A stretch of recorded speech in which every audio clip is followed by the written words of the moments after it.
you might have seen on MSNBC, former Republican member of Congress, David Jolly.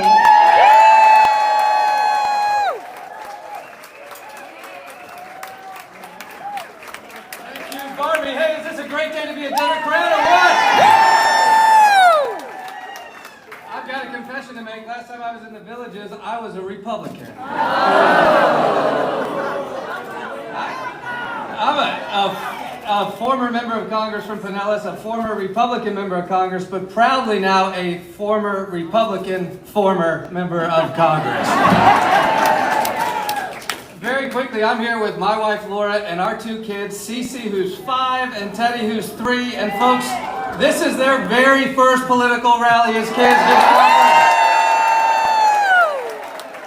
And we're going to be able to say that they were part of Vice President Harris's successful presidential campaign in 2020.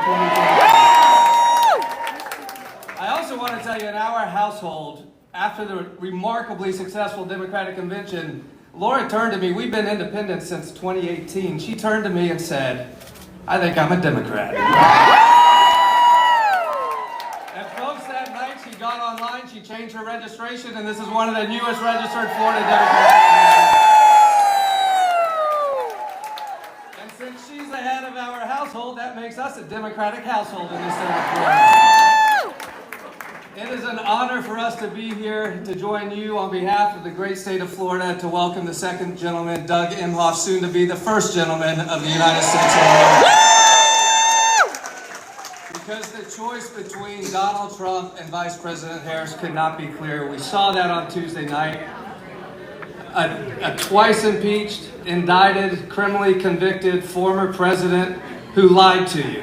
And notice, Vice President Harris at the very beginning said he's going to lie a lot to you. And he did. He lied about January 6th. Yes. He lied to you about the 2020 election. Yes. He lied to himself about the 2020 election. He lied to you about the economy. He lied to you about the pandemic. He lied to you about immigration. He lied to you about reproductive freedom. And he even lied to you about cats and dogs. It's why people closest to him know that he is unhinged, unstable, untruthful, and unfit. It is why Donald Trump's own Vice President Mike Pence has said, "I'm not supporting him." Why his former Secretary of Defense Esper says, "I'm not supporting him." Even Bill Barr, Mark Milley have warned us about him. And now Liz Cheney and Dick Cheney haven't only said that they can't support him, but they're supporting Vice President Harris. So in this deep blue bastion of the Villages, if one of your soft Republican friends, I call them Republicans who know better, if one of your soft Republican friends says, "Can I really support Vice President Harris?" you just say to them, if your politics lie somewhere between AOC and Dick Cheney, yes you can. Yes you can. There's room for you. Vice President Harris delivered a masterclass at the debate on Tuesday night. Not only at destabilizing and painting Donald Trump for exactly who he is, but folks, on that stage, there was only one candidate who's a true leader, who is capable of being commander-in-chief. One person capable of leading this nation, and one person capable of being the next president of the United States, and that's Vice President Kamala Harris.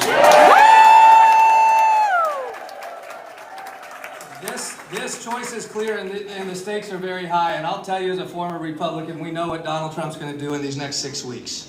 If he can get over his own narcissistic vanities, trying to relitigate the debate and all the cats and dogs issues, they're going to make this race about immigration. They're going to make it about the economy. And I want to arm you with some answers right now for when you meet that MAGA neighbor, MAGA friend at the Panera or wherever you join for coffee. When they want to talk to you about immigration, they want to talk to you about the economy, don't run from it, embrace them, bring them in closer. Be kind to them, tell them how nice they look in red. And then you tell them that on immigration, there's only one candidate on the stage that would sign the bipartisan immigration reform bill. And that was Vice President Harris, not Donald Trump. And on the economy, when they throw out a bunch of lies and a bunch of nonsense, you tell them this. Under Joe Biden and Vice President Harris, it's morning in America again. More people went to work in the United States today than ever before in our history. Absolutely. Inflation is coming down and real wages are going up. The stock market has set all-time records and all-time highs. Amen. Participation in retirement accounts is breaking all-time records. Home ownership, though it's too expensive, remains at historic highs. Access to healthcare, access to education is breaking records, and investments in infrastructure are occurring like they never occurred under Donald Trump. So you want to talk about the economy, Republicans? Bring it on. We're in the Villages, Florida. We are not going back. We are not going back. We're not going back. We're not going back to the failed economy of Donald Trump. We're not going back to the lying, to the grifting, to the graft. We're not going back to the xenophobia, to the misogyny, to the insults, to the division. We're not going back to a president who insults his own country to try to lift up his own personal fortune. We're not doing that. Under Vice President Harris, we have a new way forward. You heard it in Chicago. You heard it on the debate stage. You're going to hear it tonight from the second gentleman. Under Vice President Harris, we have a leader that is working for all of us. We have a leader that is working for an opportunity economy. Someone that will ensure that your kids, your grandkids, our kids, Cece and Teddy, can live their American dream, can choose their pathway, can find their success, can decide who they want to love, what they want to do in life, and what pursuits are right for them. And I'll also tell you this, everybody in this room knows it. Under Vice President Harris, you've got a leader who's going to fight to ensure that my wife and our daughter have the same right to their medical decisions that I have standing here.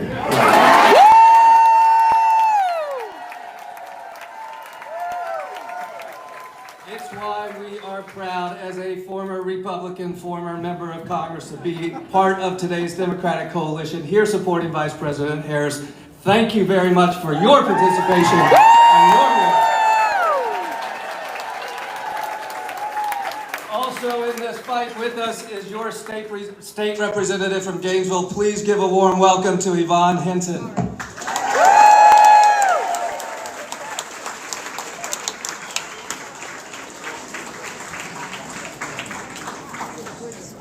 Oh, what a crowd. Hello, Democrats. Hello, villagers. I want to thank you all for being here today. It's so great to see your sisters and brothers and neighbors coming together for a new way forward. And to welcome our second gentleman, Doug Emhoff, to our beautiful state of Florida. Yes? He's going to see what everybody's been talking about. I am State Representative Yvonne Hinton, and it's so great to be with all of you today. Let me ask you, did you or anyone else in here happen to watch that debate? Talk about a stunning victory, yes? Oh my God, I was never so proud. She really prosecuted that case. Under the bright lights, we got to see the choice in front of us. This fall, we have between moving forward and with Vice President Kamala Harris or going backwards with Donald Trump. Which way do you want to go? Forward march. We can all agree we're ready to turn the page on the chaos, the division, and the hate that comes with Donald Trump. Now we've all seen Trump's plans for a second term. It's called Project 2025. Have you read about that? Oh my God. And it includes gutting Social Security and Medicare, which many of you here today have worked your entire lives to have that benefit, and so have I. You can tell. Give me one more, 1, 2, 1, 2, always on me. You must have been 1, 2, right me. I know you've been looking for something hungry.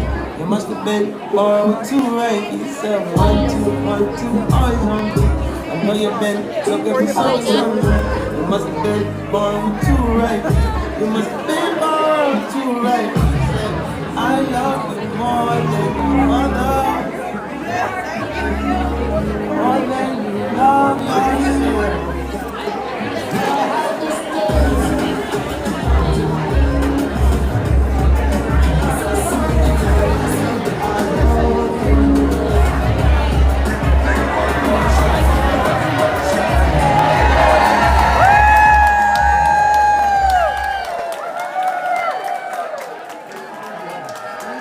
Bob Burns, Sumter County Party Chair. All right, thank you all very much for coming. I know this has been a long evening. Details were held to the 11th hour. The amount of planning that goes into this is incredible. But I want to thank you. You have choices to make with your time and your money and your effort and so on. And you have chosen to be with us tonight in support of Kamala Harris and the second general. So thank you all very much for taking the time. I know it was raining and the parking lot's crazy and the details were crazy. I'll ask you to do one thing. They wanted me to do a 20-minute speech. So I think that's just a little bit long. But we're outnumbered, as we know, 3-1 here in Sumter County. What I'll ask you to do as you talk to some of your neighbors, pick one issue that you feel very strongly about, because the question that's going to come to you is, why do you support Kamala Harris? And for me, the answer is Social Security and Medicare. And I know you've heard a little bit about that tonight. So let me expand on that just for a second. What would the villages look like if there was not Social Security and Medicare?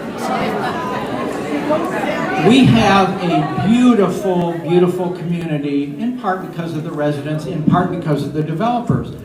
And this engine of development, to me, runs on the benefits that we get from Social Security and Medicare. It would not look anything like it. So my issue is Social Security and Medicare. Your issue could be whatever is important to you, be it a woman's right to choose, common sense, gun safety or whatever. These are the things that Kamala Harris believes in. So enough from me. Let me introduce the second gentleman, hopefully becomes the first gentleman. A big Sumter welcome for Doug Emhoff.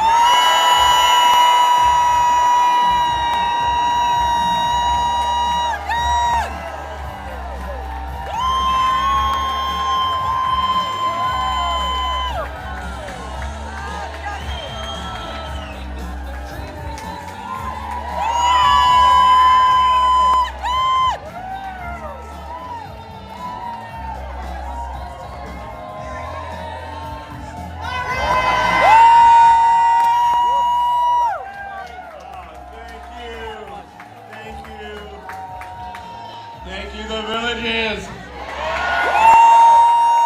Thank you, Florida. I think we got a chance here, do you? We have a great chance here. We got a great chance everywhere. And you know what? We're going to win this election. We got to do the work. Well, Bob, where are you? Thank you so much. Thank you. Are we good? Okay. Bob, thank you, and thank you for all the planning that went into this on kind of short notice. Appreciate you all. I saw my very good friend, Senator Whitehouse here. Senator. Talk about a public servant. This guy, I know very well behind the scenes. He is doing the work, former colleague of my wife, Kamala Harris, and he is a true patriot and public servant. Thank you for being here and for all you do. So we are 53 days out, right. So it's time to get to work. My last 2 days, I started in D.C., stopped in Des Moines, because there are Democrats there. I'm not saying we're going to win Iowa, don't press, but I want to just make sure we're checking in. And then I was in Nevada and Arizona yesterday. I was in Mississippi already today. Again, there's some Dems there. I'm not saying we're going to win Mississippi, but you know what? There was a lot of people that showed up in Mississippi to see me. Because I never get to see her. So she was in, North Carolina yesterday, Pennsylvania today, and I think I'm gonna see her really late tonight. And the only thing she's gonna ask me about was, you saw the golf carts at the Villages! I have gotten so much incoming from so many, my friends, my parents, which I'm going to talk about my parents in a second. My family are so excited that I am right here in your community. Yeah, well, look, let me try to level set where we are. I know we all like to watch a lot of these streaming shows, right? So this one feels like one of those shows, doesn't it? And so it's time for an episode recap. How about that? So first episode, July 21st, Kamala Harris stepped into the breach when President Biden decided to end his campaign. And thank you, Joe. Thank you, Joe. Love you, Joe. Thank you, Joe. Thank you, Joe. Thank you, Joe. Thank you, Joe. And July 21st in Wilmington, that was the day that she stepped up there. Might have been the next day. I think it was the next day. 27th. And got up there under a lot of pressure.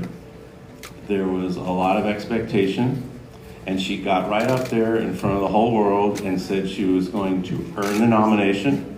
And she was going to unite the party and unite the country.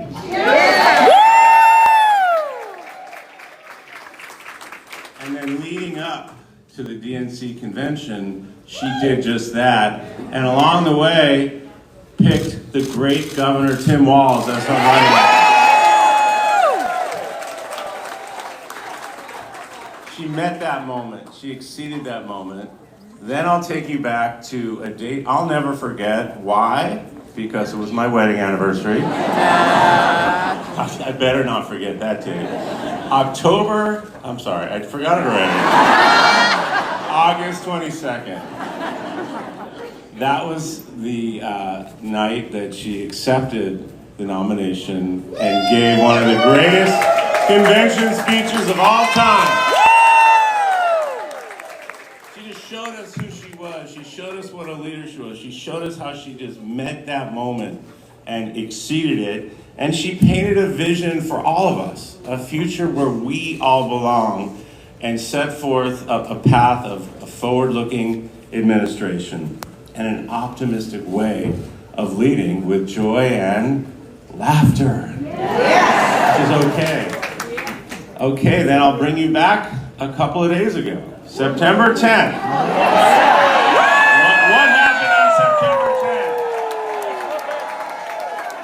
Now, I got in a little bit of trouble from the campaign because I just say whatever's on my mind. And so for a couple of days before, I say, she's gonna kick his ass, she's ready, no problem. She's a first-rate lawyer, first-rate, and all these things I was saying. But first, 2 days before, because we never get to spend any time together, and it's really hard to do it right now, we decided as she was preparing, we were gonna go for a romantic walk. And that walk happened to be at I think it was an Air Force base. They let us walk on the tarmac with all the planes. And of course, there was a bunch of press around the corner. And they yelled out a bunch of questions, and one of them was, hey, Madam Vice President, are you ready? And she just gave him that look. I'm ready.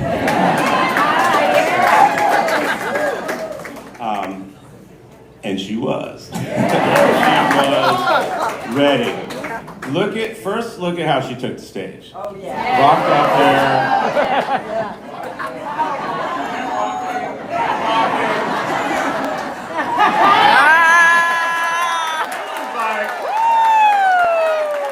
It's like he never shook a woman's hand before. And she just walked right up to him. And she said, hi, I'm Kamala Harris. He hated that. It reminds me of one of her big rallies a few weeks ago. You remember the one where she said, if you've got something to say, say it to my face. Well, Donald Trump finally had his chance. All the crap he's been spewing at her all these months, she's right there. Just look over and say it to her face. He did not look at her once. He did not have the courage to look at her even one time. He's weak. Oh, I'm gonna get to that. But she didn't have that problem of looking him right in the eye during that debate, did she? Let's see. She looked him right in the eye and said, "You are a disgrace." She looked him right in the eye and said, "World leaders are laughing at you." Woo! She revealed to the entire world what he is, a fraud. He is a fraud on everything. He didn't know anything. He literally didn't know anything about anything except lying. Yeah. And she just exposed him. Emperor has no clothes. He had no idea about anything. So what he just lied and lied and lied and lied. Any question, just lies and lies. And on the one thing he's been talking about for 10 years, taking your health care away, he still doesn't know how to do that. He has a concept of a plan to rip your health care away. Because you know he wants to repeal the Affordable Care Act. That's what he's running on. Because he doesn't care about you. He does not care. 10 years of complaining, concept of a plan.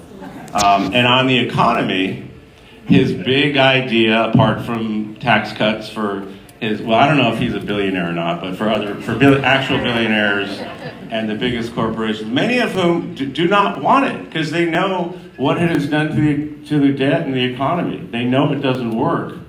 And his other big great idea are tariffs, which are also going to tank the economy.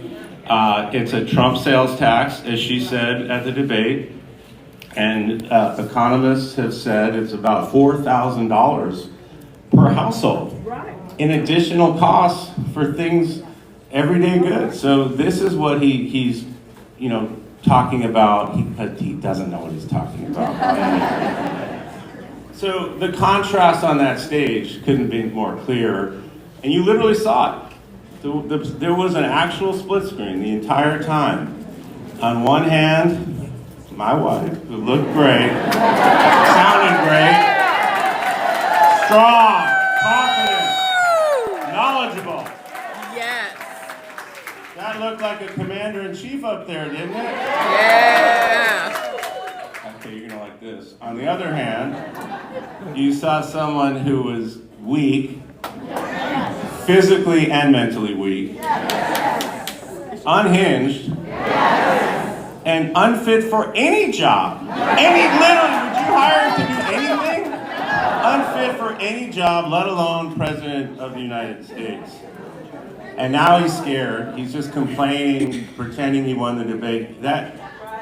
What chutzpah. That one, right? You said that? Right? I mean, come on.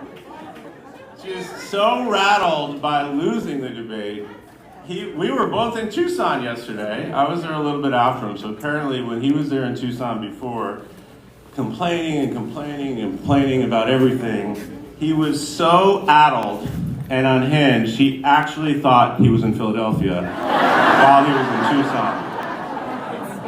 No wonder he doesn't want to debate her again. I don't blame him. He should do it. Get back in there, Donald. See how it goes this time. But she's going to keep bringing the fight to him, right to his face, even though he can't look at her. He's going to bring the fight right to him. So she's been there for us at all these big moments, and she's out there, I'm out there, we're all out there. She's going to continue to meet these moments, but she can't do it alone. So now we need to do our part. We need to do our part, because I've been saying, and excuse my language in advance, but I've been saying, like, we've all seen this with Kamala Harris, but it's like she's now the most badass version of Kamala Harris. And so what do we need to be? We need to be the most badass versions of ourselves. So we can get out there and win this thing. And man, if we can win Florida, can you imagine how pissed Donald Trump will be? Let's piss him off and win Florida. I told us to talk about my parents. So my parents, Mike and Barb, they're still around. Mike's 87, Barb's 83. You might have seen them on TV at the convention. We love you, Dougie! Remember I said my mother is the only person who thinks Kamala is the lucky one for marrying me? That's my mother. So they live in a community just like the Villages. It's called Sun City. It's in California. Right, you all know. I see every head nodding. So they're very jealous that I'm here instead of saying, why aren't you doing one of these in Sun City? I might, Mom and Dad. It's pretty nice here. I can see that. I can see it. So driving in and then seeing all those golf carts, I actually got emotional because I was thinking of my dad's golf cart and what that golf cart means to him and our family. It's probably the same with you. He's had the same one the whole time. And you know, it's one that was even 20 years old, 25 years ago. So it's one of those ones that has like the fake Cadillac front with the rectangular headlights and it's still working. So he's so proud of that. And so when we would come out, and at first it was just, I think Cole and Ella were, 2, 4, 5, 6 years old. And it was always about who's gonna get on the golf cart with Grandpa. And then I'm like, I wanna drive it too. And so over 20, it's been 25 years that they've lived there, if not more. And so to think about that golf cart and how we all rode on it, every kid literally learned to drive on that golf cart. Every one of them. Kamala has driven that golf cart. We've all been on that golf cart, and even now, as second gentleman and on the campaign trail, when I get back to California, I have to get out there to see my parents, and it's the same thing every time. First, they give me bagels and lox, because they have to. And I say, Mom, that's enough. Oh, well, we made you scrambled eggs. Like, fine, I'll eat that too. But then it's on the golf cart. Me, the three of us, I'm in the middle. Squeeze it in there, and it's the same one. I changed the battery, it still works. And what we do, it's the same thing every time. First, we go to the putt-putt, and it's a nice 18-hole, full on, and my dad at 87 can still beat me. He still won't let me win, and then from there, is there a billiard hall here too? So my dad's still one of the billiard champs, and he takes me over there and kicks my ass at that too. And you know, it's the tradition. It's the sameness. It's growing up there, like this, and the values that you all have, and the family orientation. That's what it's all about. So forgive me for going on and on about this, but it really, seeing those golf carts really got me. And one more quick story about my parents, because they're just so funny, and they're probably going to see this. When it was time for Kamala, she had met the kids, but now it was time for Kamala to meet my parents. So typical for Mike and Barb, we were at a restaurant. First, my mother just took Kamala's face in her hands and she said, "You're prettier than you are on TV." But two, a signature move of my mother, somehow, out of the blue, all of their best friends just happened to walk into the restaurant. I had no idea they were coming. So they all got to meet Kamala too. So that's my parents and Sun City story. So anyway, I'm glad to be here.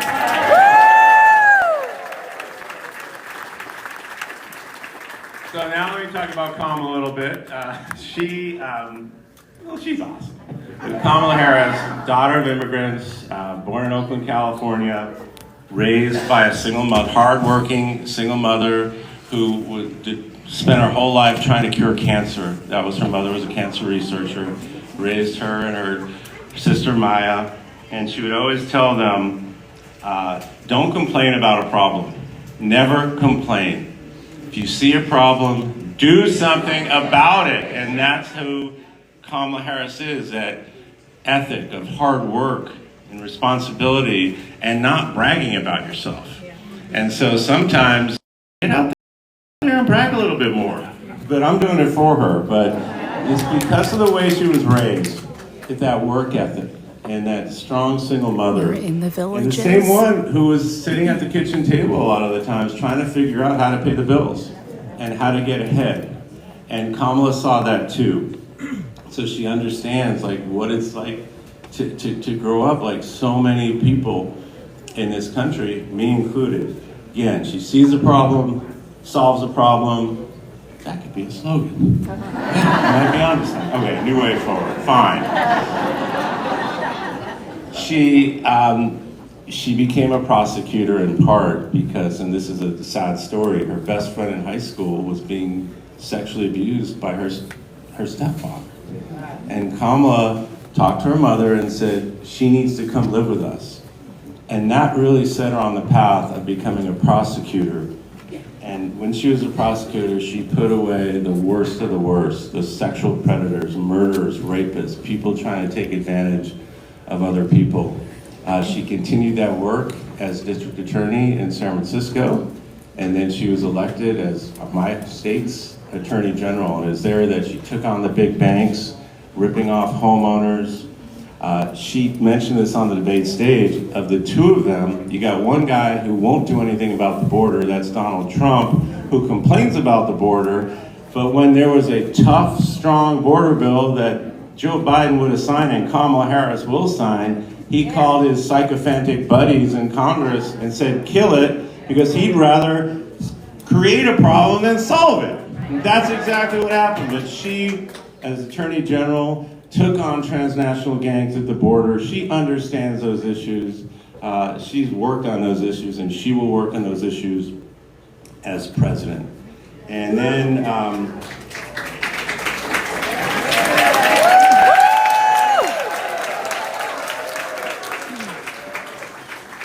Kamala Harris has an economic plan, unlike Donald Trump. Again, his whole plan is tax cuts, increasing the debt, and tariffs. She has a well thought out plan, which she's talked about, but let's just set the record straight. She is a capitalist.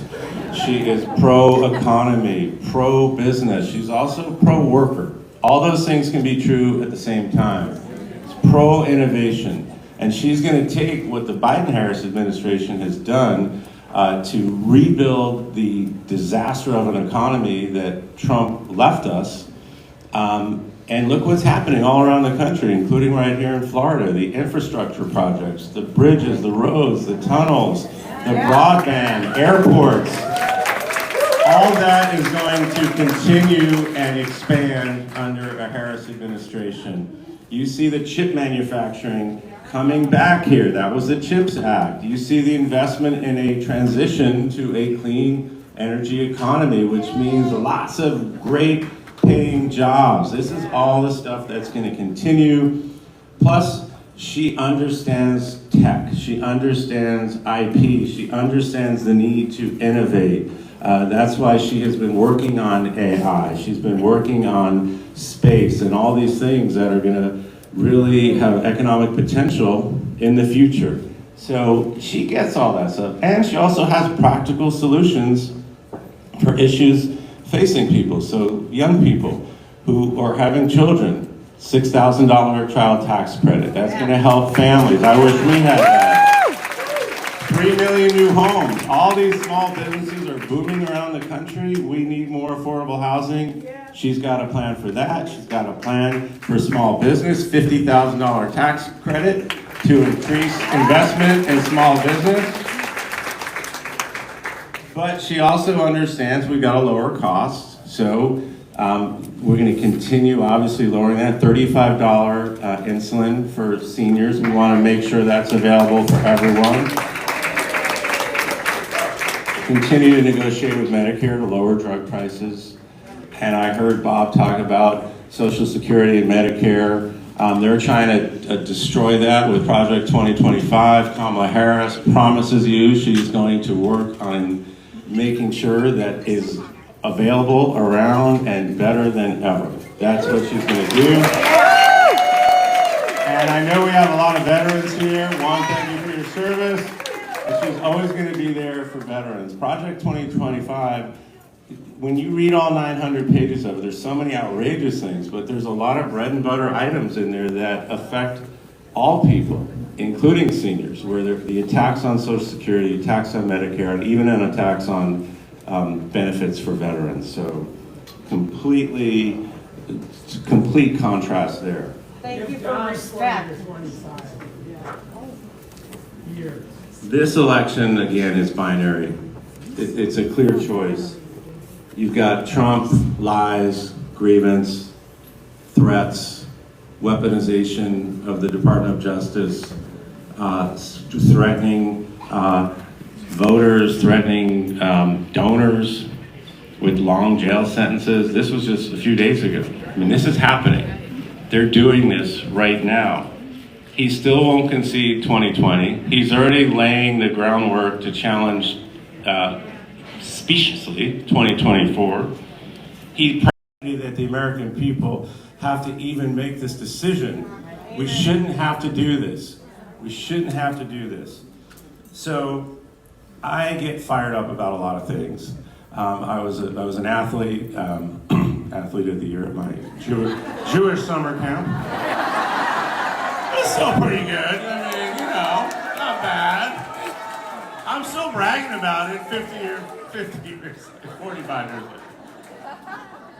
So one of my mottos as an athlete, and one of my mottos as a trial lawyer and somebody who's now on the campaign trail is, I take all that stuff I just heard that makes you so mad, I stay mad. And I stay mad and I channel that anger into action. And so as much as this infuriates us, Project 2025 and praising the January 6th insurrectionists that he caused, but we have to, right, well, Michelle Obama said do something, which was great, but you know what she also said? Well, that was Kamala. We literally say that all the time on the plane. Whenever something comes up, we'll say, we're not going back. Wait, sorry.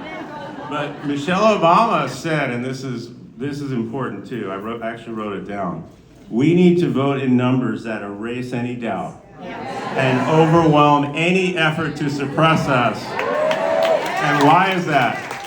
Because they're going to do it. They are going to do it, so we got to get ready. Well, first of all, we have a huge tent. Look at the tent that we have on the Harris Wells ticket. We got like AOC and Bernie over here. We got Dick Cheney, and we got David Jolly in the house. Where are you, David? And we have people like David Jolly, people like Liz Cheney, people like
On TikTok. Oh, that's good enough.